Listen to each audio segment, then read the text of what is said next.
আমি একটা মামলা করব। তো মামলাটা আমি কিভাবে করব, যদি কোনো হৃদয়বান উকিল থাকেন তো আমার এই ভিডিওটা যদি দেখেন তো অবশ্যই আমাকে একটু হেল্প করবেন। আমার কাছে একটা এটিএম কার্ড, তো এটিএম কার্ড নিয়ে একটা ভিডিও না বানাই পারতাছি না। তো 18 তারিখ আমার স্যালারি ঢুকছে, তো আমি এটিএম বুথে গেছি 6000 টাকা উঠানোর জন্য। তো 6000 টাকা উঠাবো, প্রায় 3টার দিকে চলে গেছি। তো আমি পিন নাম্বার দিছি, অ্যামাউন্ট দিছি। তো 20 থেকে 25 সেকেন্ড সময়ের ভিতরে আমার টাকাটা আসার কথা, টাকাটা গণা হইতেছে মেশিনের ভিতরে। তো ওই টাইমে আউট সার্ভিস চলে আসছে, মানে কার্ডটা আমার আসছে কিন্তু টাকাটা আমি হাতে পাই নাই। তো ওই জায়গার যে সিকিউরিটি ছিল ওনাকে জিনিসটা বললাম, বলার পরে উনি বলল যে আপনি কাস্টমার কেয়ারে ফোন দেন। তো আমি কাস্টমার কেয়ারে ফোন দিছি।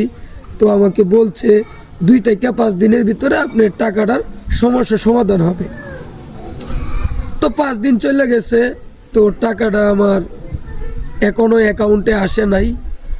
তো আমি চিন্তা ভাবনা করলাম যে আসলে এত কষ্টের টাকা আমার কাছে 6000 টাকা, 6 লাখ টাকার মতো, যেহেতু আমরা একজন সাধারণ পরিবারের সন্তান। আর কষ্টের টাকা এটা আমরা হলো রোজার মাসে ডিউটি করছি, সেই ডিউটির টাকা। তো আসলে টাকাটা অনেক কষ্টের, তার জন্য এই ভিডিওটা করতেছি। তো আমি কাস্টমার কেয়ারে প্রায় 2 থেকে 3 বার ফোন দিছি, খালি বলছে টাকা পাবো, কিন্তু আমি এই পর্যন্ত টাকাটা পাই নাই। তো তার জন্য ভিডিওটা বানাইতেছি। আর মূলত ভিডিওটা বানানোর উদ্দেশ্য যে আমার তো একটা প্রমাণ আছে, আমি যেখান থেকে টাকাটা তুলি সেই জায়গায় সিসি ক্যামেরা আছে। তো তার জন্যই ভিডিওটা বানাইতেছি, কারণ আমরা যেহেতু সাধারণ মানুষ, আমরা এই টাকাটা কিভাবে উদ্ধার করব আপনাদের কাছে শেয়ার করার জন্যই এই ভিডিওটা বানাইতেছি। তো আমি চিন্তা করছি আজকে, তো আমি এই ডাচ বাংলা কোম্পানিতে আমি একটা মামলা করব। তো মামলাটা আমি কিভাবে করব, যদি কোনো হৃদয়বান উকিল থাকেন তো আমার এই ভিডিওটা যদি দেখেন তো অবশ্যই আমাকে একটু হেল্প করবেন। কারণ হয়তো আপনার কাছে এই 6000 টাকা অল্প হতে পারে, কিন্তু আমাদের কাছে এই 6000 টাকা অনেক কিছু। তো আমাদের এই 6000 টাকা হলে 1 মাস আমরা চলতে পারি, তো বুঝতেই পারছেন।